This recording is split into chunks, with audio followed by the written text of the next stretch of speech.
squeak, you live in a money pit. Money pit. If your basement needs a pump or your place looks like a dump, you live in a money pit. Money pit. Pick up the telephone, fix up your home sweet home by calling 888 Money Pit. The Money Pit is presented by HART TOOls, available exclusively at Walmart. Now here are Tom and Leslie. Coast to coast and floorboards to shingles, this is the Money Pit Home Improvement Show. I'm Tom Kreitler. And I'm Leslie Segretti. And oh man, spring is almost here, and I just cannot wait to get outside and take on some DIY projects that we've got planned. If you've got a DIY project that you've got planned, you may need some help getting it done. Whatever it is, outside or inside, we are here to help you create your best home ever. You can reach us by picking up the phone and calling us at 888-MONEY-PIT. You leave your message there. We'll call you back when we're in the studio, or you can post your questions at moneypit.com. Coming up on today's show, now that we are moving towards the end of winter, have you taken a good look at your driveway and kind of checked out what winter's road rage has left behind? Spring is a great time to plan to repair or even replace your driveway. We'll share those options. And are you dreaming of relaxing on your deck in the warm days ahead, but maybe your deck looks more like a nightmare? Well, we can fix that with tips for a deck makeover that you'll be able to get done for less than the average refund the IRS might be sending your way this spring in today's Tax Refund Project Tip, presented by HART TOOls, available exclusively at Walmart. And the first day of spring is just ahead. It's March 20th. So we're going to get you ready with some room-by-room spring cleaning tips to make sure your home is spick and span. But first, we want to know how we can help you create your best home ever. What are some of your spring home improvement plans? What are you working on? How can we help you get those done? How can we help you get those done right and create the space of your dreams? Give us a call with those questions at 888-MONEY-PIT or post your questions at moneypit.com. Let's get to it. Leslie, who's first? Heading north to Ruth in Windsor, Ontario, Canada. Ruth, what's going on? Tell us what's happening. I have a dining room set that was custom made, and it's solid oak. It's like carved and curved, and it had 6 chairs, a buffet, and a china cabinet that was all solid oak and custom made. Sounds beautiful. And my husband, we had to move into a townhouse, and it's just too big. Right. And I really don't want to get rid of the table because it is so ornate and unique and solid. You know, I don't want to buy another table and, like, in 5 years have it be rickety and whatnot, you know? Mm-hmm. So I would like to know if I could refinish it. It's like a medium oak right now. What color do you want it to be? Like an off-white, maybe. Okay.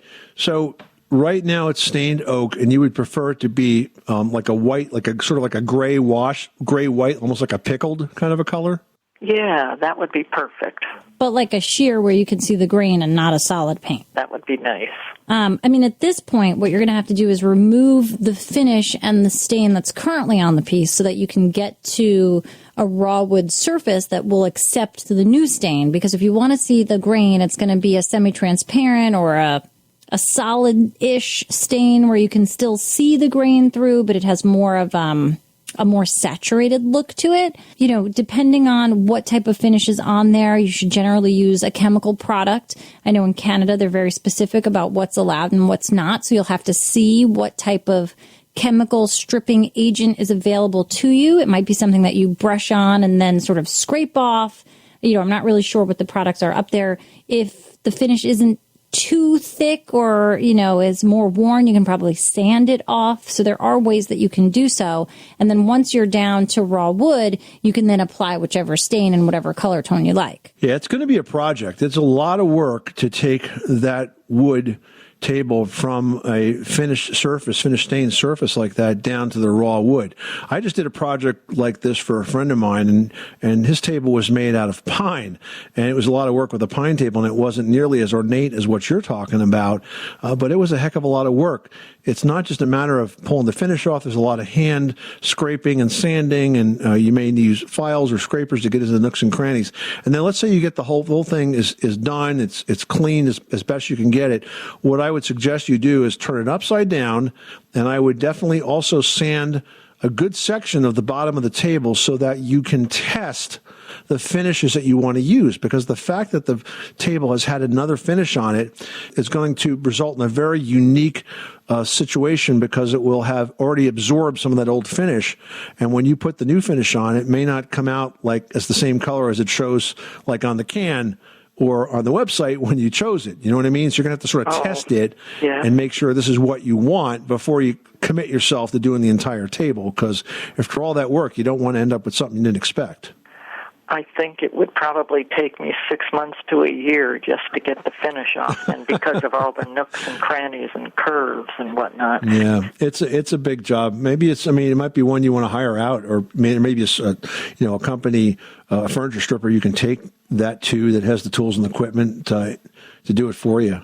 Yeah, I should see if I can find one of those. Yeah, I guess I could look on the internet and just see if there's one somewhere in the area. Thank you. Thank you. I was hoping there would be something easier, paint it on and wipe it off. Yep. But I guess not. Well, those fine old pieces of furniture are worth saving if you can figure out a way to get it done, Ruth.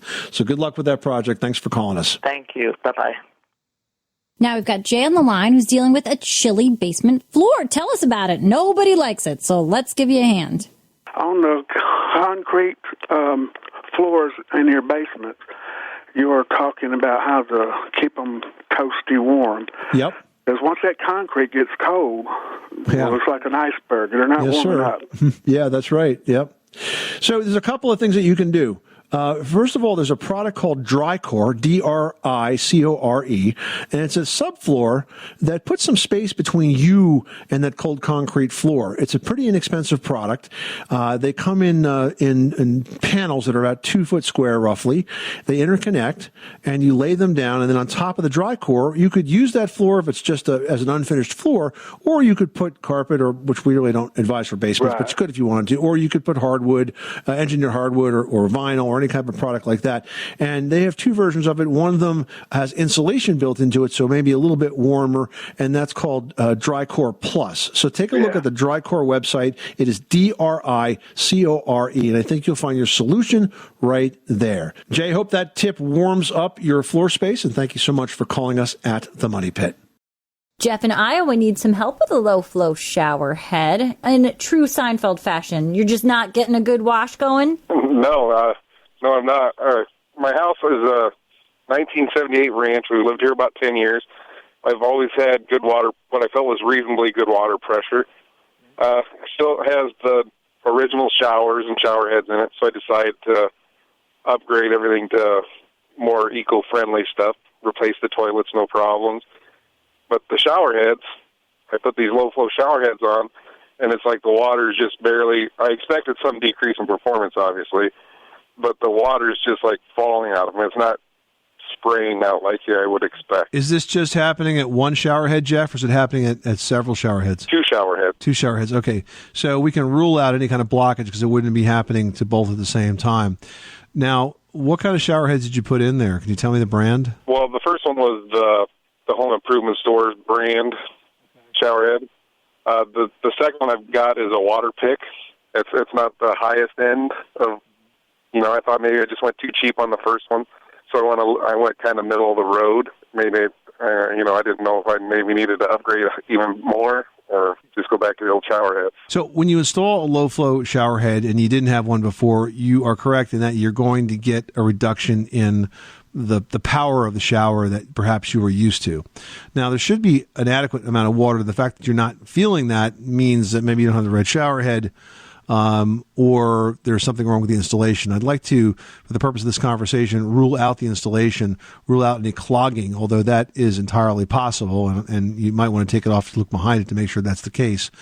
But what I would recommend is that you upgrade the shower head to a name brand like a Moen or perhaps a Delta, because these guys spend a lot of time and a lot of money engineering their shower heads so that they don't decrease performance when they save you water. And the other thing to look for is a certification called Water Sense. And it's sort of like Energy Star for appliances, but it's like measuring water efficiency for faucets and shower heads. I will definitely give that a try, because what I got going on now, it takes me so long to shower and get so rinsed off, I might as well use the high flow. Not going to work, right? Been in and out, it takes so long. So yeah, it's not doing the trick. I will look into the more expensive one and see what that does for me. All right. Yeah, you can always take it back if that doesn't work. But take a look at the installation first just to be sure. Make sure you don't have any plumbing tape that, got jammed in there or anything of that nature, okay? Okay, sounds good. Thanks, guys. All right. Good luck with that project, Jeff. Thanks so much for calling us at 888-MONEY-PIT. Well, asphalt driveways take a major beating from Mother Nature. Sun, moisture, and certainly this winter's freeze-thaw cycles, and all that weather combines to cause cracks and deteriorate the asphalt binders that hold your driveway together. That's why it's really important to repair those driveway cracks or potholes and apply driveway sealant on a regular basis to protect it. But if you've done that, or maybe you should have done that, and now it seems like that driveway is ready for replacement, there are a few things you need to know before you call in a pro. First, you need to know what you're buying. Aside from driveway sealing, which is a very thin coating of asphalt sealer that's applied, there are two ways to redo a driveway. First, a pro can add a layer to what you already have, or they can completely tear out the driveway and start from scratch. Now, if the driveway is just worn, but it doesn't have big potholes or cracks, a top coat could be an option. Now, if the driveway is in really bad shape, adding a top coat is not going to change that, and the new asphalt will likely sag and crack very quickly. Yeah, now for a driveway replacement, the most important thing is the preparation of the base. Once that old asphalt is removed, a new gravel base, typically about 6 inches, should be installed and then rolled, like think about a big 3,000-pound roller, until it's almost as solid as a finished road itself. Another reason it's not a DIY project, by the way. Yeah, for sure. I'm like, where do you even get that roller? It's amazing. It's like you need a huge tool there to make that gravel nice and flat. So, I mean, if you do that part well, you can actually expect that your new driveway is going to look the way it is on the first day it goes down for a lot of years. It's also important that that driveway be sloped so you get proper drainage. Nothing is going to wear a driveway out faster than puddling water. So you got to make sure you're moving the water away correctly. Lastly, it's important to choose the right type of asphalt. Yes, there are several types of asphalt. Who knew? And some have more aggregate or stone in it than others and wear better. Now, you don't want to put an asphalt coating down that's too sandy because that driveway won't be very strong and you'll have problems in as little as a couple of years.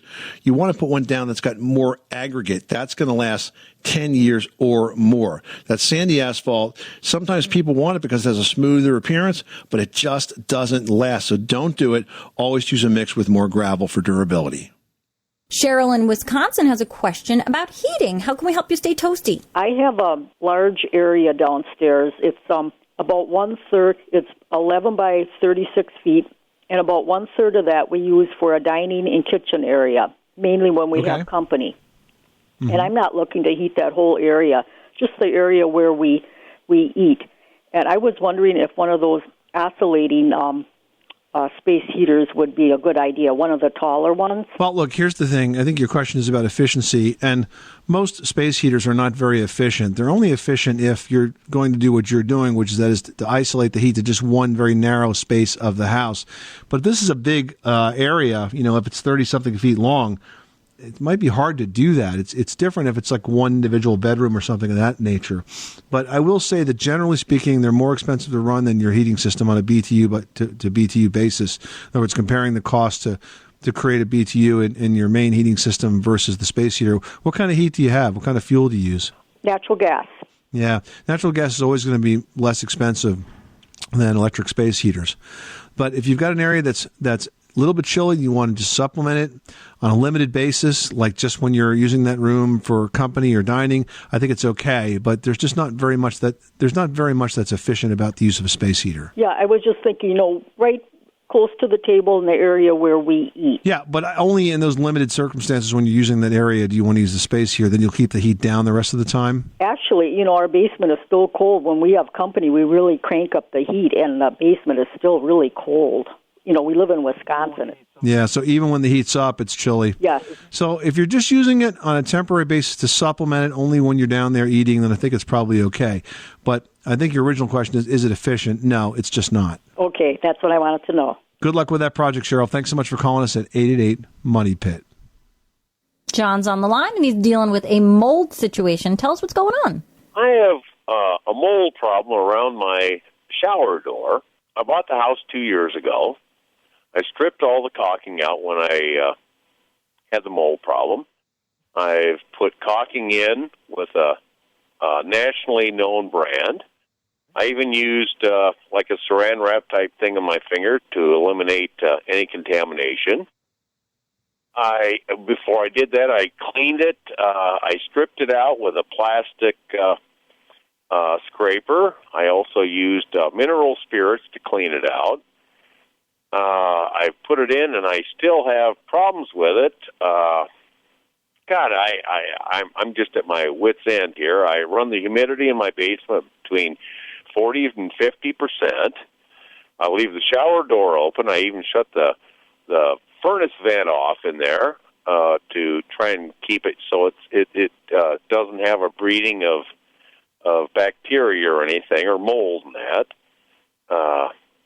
You got to tell me what I need to do. I don't know if I have an off-spec caulking that I use, which is nationally known, or if I have an off-spec aluminum frame and door that causes the mold. I have no idea. Well, look, you're going to get mold when you have moisture and organic material, and in a shower, that organic material can be soap and dirt and that sort of thing. So you're doing the right thing, but let's just back it up and try it again here.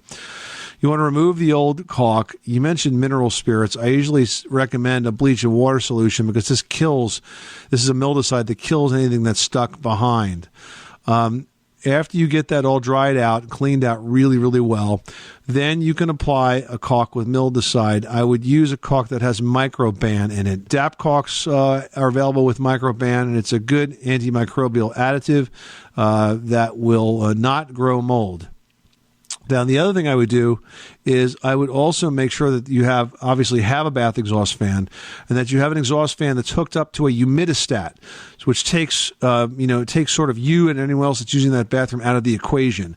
If it's on a humidistat, it's automatically going to kick on when the humidity gets high enough to cause mold problems, and it will stay on for some number of minutes when that humidity goes down to make sure the room is thoroughly vented out. That's the best way to handle that, and I think if you do those steps, you will find success. Hey, thank you very much. Good luck with that project. Thanks so much for calling us at 888-MONEY-PIT. Now we've got Charlene in Tennessee with a flooring question. What can we do for you? Well, we built our house in 2006, and we purchased from the mill solid oak, hardwood planks, that we were going to put down for flooring, and it's 6 inches wide, tongue and groove. Underneath that, we put, my husband thinks it's called Advantic. It was a 50-year warranty, and the mill told us between that and the tongue and groove solid oak to put 6 mil of plastic. All right, so what's the problem we're trying to solve here? The problem that we're solving is in a few areas, one which is mainly the bath, and the other is the kitchen. There's a squeaking noise. It's like you can't sneak in that area. It'll make that noise. So when you go on a diet, your husband can hear you when you try to sneak into the kitchen to get to the refrigerator, huh? Yeah, something like that.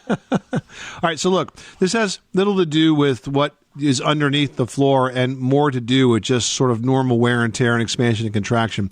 The reason those boards are squeaking is because they're moving.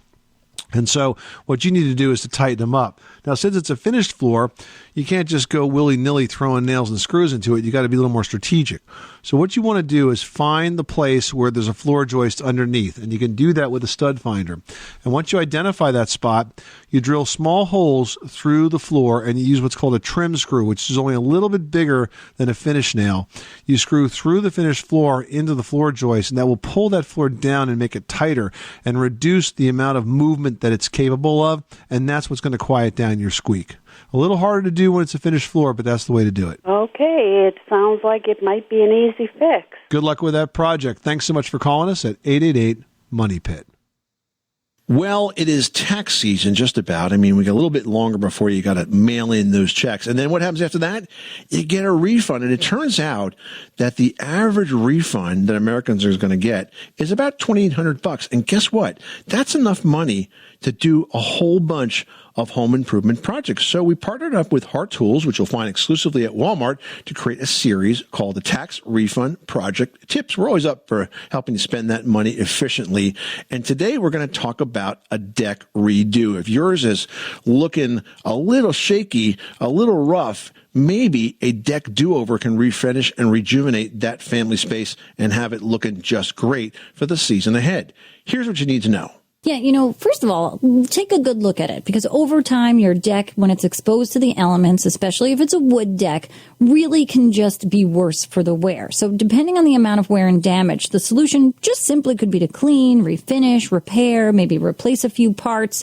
But if your deck is needing a little bit more of TLC or some more serious attention, we've got 5 ways to help you restore your deck to a safe, sound, and beautiful state. Now, first, we want you to do this, a deck safety check. There's no sense renovating a deck that's in need of structural attention.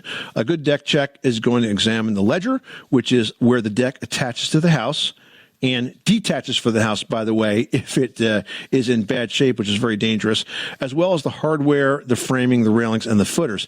And any repairs that are needed need to be the first priority on your list. Yeah, next you want to clean the deck. So a dirty deck, it could be covered by moss, mildew, algae. I mean, it's going to look horrible, but they actually can be hiding some areas that could need a repair. So deck cleaning, it's an easy DIY project with a good deck wash and a pressure washer. You just have to be careful to keep that pressure setting, at a lower level so that it doesn't damage the deck surface itself. Now, you also want to repair any cracked deck boards. This is one of our favorite tricks of the trade. Wood deck boards take a lot of abuse from the sun and the wind and the rain, and they often will crack or splinter. The fix, though, is easy. Here's what you need to do. You pry off the old deck board, and then you turn it over, upside down, because the back of the deck board hasn't been exposed to the weather, and chances are it will be in near perfect condition regardless of its age, and it can be reattached. And likewise, you want to check those railings for any loose sections and repair or replace them as needed. Yeah, and for the finishing touch, you restain that deck. For this project, you want to be sure to use solid color exterior stain. A lot of people prefer to use that semi-transparent stain because they're afraid that a solid stain is going to look too much like paint. Yeah, but it doesn't. That grain is still going to show through, and that stain will last far longer because solid stain contains more pigment than the semi-transparent version. Yeah, and finally, if you found that your deck framing is structurally sound, but the floorboards or railing are so badly worn and cracked and twisted, there's just no saving them, you can remove those old boards and replace them with composite decking and railing. Composite decking is widely available. It's beautiful. It can take the weather better than any type of wood decking or railing. It's what we call a deck over. And that's today's tax refund tip presented by HART TOOLs, available exclusively at Walmart. Do it with HART. You can learn more at HARTTools.com, where you'll also find step-by-step plans for dozens of fun projects. Yeah, including several that will help you really enjoy your outdoor spaces this season, like a porch swing, a raised garden bed, a grill part, and even the complete step-by-step plan to build your very own giant Jenga game set. Check it out at HARTTools.com. Jenga is so much fun, especially when you make a really big set. It's a fun game to play outside in the yard. Doug in Illinois is dealing with some water under a deck. Tell us what you're working on. Well, I'm interested in like a roof or a water drainage system up underneath my deck. I have a 16 by 40 deck, and I saw somewhere on TV that they have some sort of a system that goes up in between the joists. I was wondering if you knew anything about that. Yeah, is this like a second floor deck, and you guys sit under it or something? Yeah, there's a full lower level under the deck, yes. Well, those are called deck drainage systems, and there's lots and lots and lots of different manufacturers of it. There's Deck Drain, there's Dry Snap. Yeah, there's something called Underdeck that seems to be a Depot product. Trex has one that's called Rain Escape. So these are all deck drainage systems. I don't know enough about them to give you a recommendation of one or over the other, but that's what you want as a deck drainage systems. They basically, as you say, they fit in between the joists, or they fit under the deck. They're designed to collect the water and then run it to some sort of a traditional gutter and get it away from the house so that you could have some living space underneath that deck and not have the rain falling on your head. Absolutely. That's what I'm looking for. Did you say something about Home Depot? Yeah, Depot has a product called Underdeck, which is basically like, I guess you could call it like an under-joist gutter system, and it sort of pieces together. It's like modular. Oh, okay. Wonderful. Well, I sure will check there. Well, have you been feeling the itch to give your house a really good once-over cleaning that comes with spring? It's time, and we've got some do's and don'ts to make that go more smoothly. Yeah, first of all, let's talk about that often overlooked upholstery. You can rent an upholstery cleaning machine, but do not do anything without testing a small patch first. This way you're going to avoid any surprises. Now, for pillows, most of them you can remove the slipcover. Maybe they can be machine washed or dry cleaned. You take the inside, the pillow itself, put it outside, let it fill up with air and sort of freshen itself out. That's a great way to start. Now, for windows, don't clean them when the sun is shining. Why, you say? Because the sun actually causes the cleaner to evaporate a lot more quickly, and that leaves streaks and a dull residue. If you've got a ceiling fan, make that cleaning easier by dusting the blades once a season with a U-shaped brush. Now, after washing the blades, don't forget to dry them because wet blades are just going to attract more dust. And while you're up there, don't forget to reverse the spin of the blades so all of that cool air that you're generating with your air conditioning system lifts up throughout the entire house.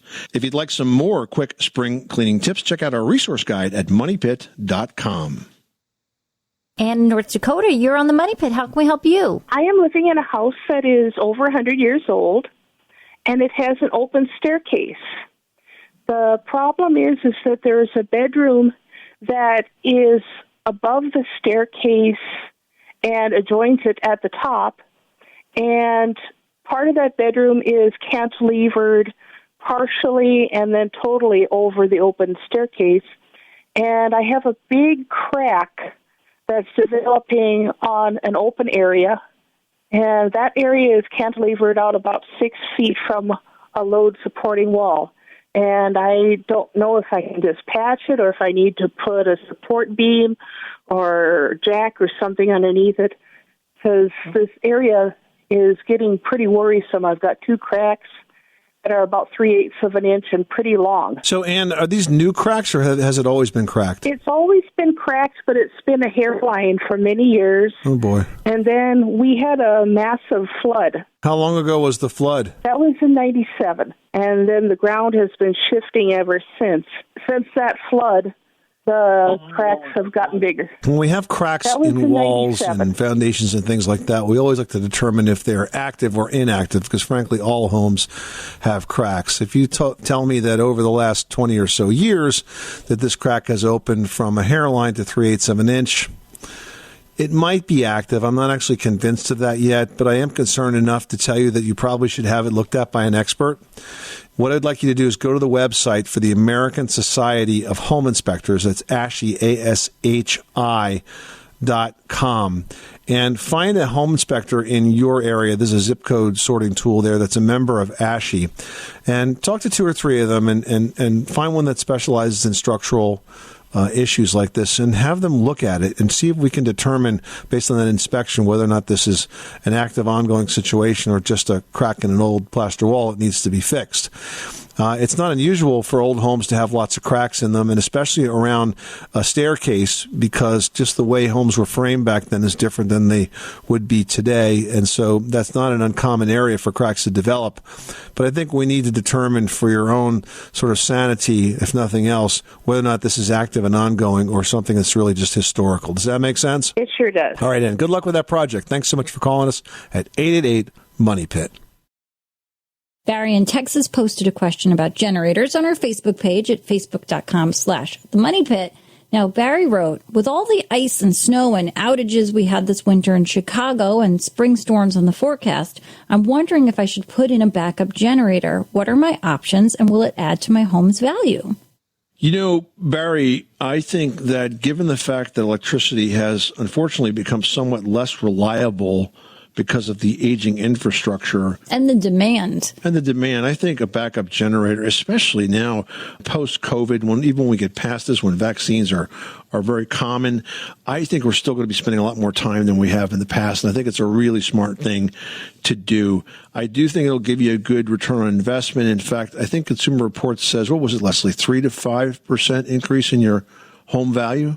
Yeah, it's 3 to 5%, which is amazing because, I mean, it's something I would look for in searching for a new home because I have one. I know the value of it, and I certainly hope that my next home would have one. And if it doesn't, I'm putting one in.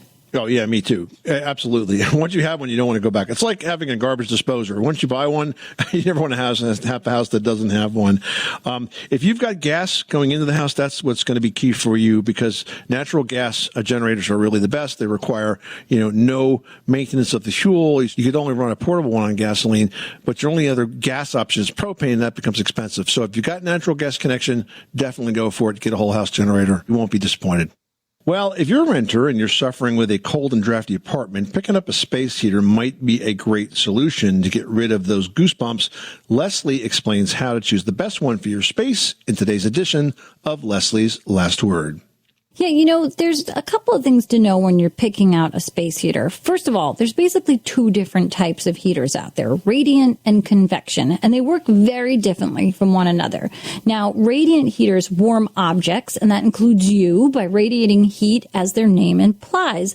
Convection heaters, on the other hand, warm the air in a room and eventually warm the entire room, provided you buy one that's appropriately sized for the size of room that you have.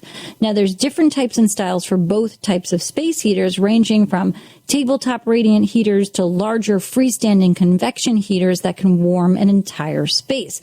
Next, you've got to consider price, including not only the price to buy the space heater, but more importantly, the price of running it. Now, space heaters can cost as low as $30 and go up to well over $100. But if you're paying for your own electricity and you use that heater for an average of 6 to 8 hours per day, it's probably going to add about $10 to $20 per month to your electric bill. And that's why it's super smart to choose the right sized heater. Too small, you're still going to be cold. Too big, you're going to be paying way more money for energy than you need to. Now, lastly, let's talk about safety. You want to make sure that you buy a space heater that includes a sensor which will trigger the unit to shut down if it starts to overheat. There are also freestanding models with a switch that shuts off the heater if it tips over, which is always a possibility. I mean, people have pets, people have kids, cats get very curious, things get knocked over. So that's an excellent safety feature. And here, this is super important. Never, never, never use an extension cord for a space heater or even a power strip. Now, space heaters use a lot of electricity, and if that extension cord or power strip isn't rated properly, they can and they will catch on fire. So you got to be safe here. We want you to be warm, but we want you to be alive. Excellent advice. This is the Money Pit Home Improvement Show. Coming up next time on the program, before we had walls made of drywall, we had walls made of plaster. Now, many of us have walls made of plaster cracks. We're going to tell you how to fix those plaster flaws once and for all on the very next edition of The Money Pit. I'm Tom Kreitler. And I'm Leslie Segretti. Remember, you can do it yourself, but you don't have to do it alone.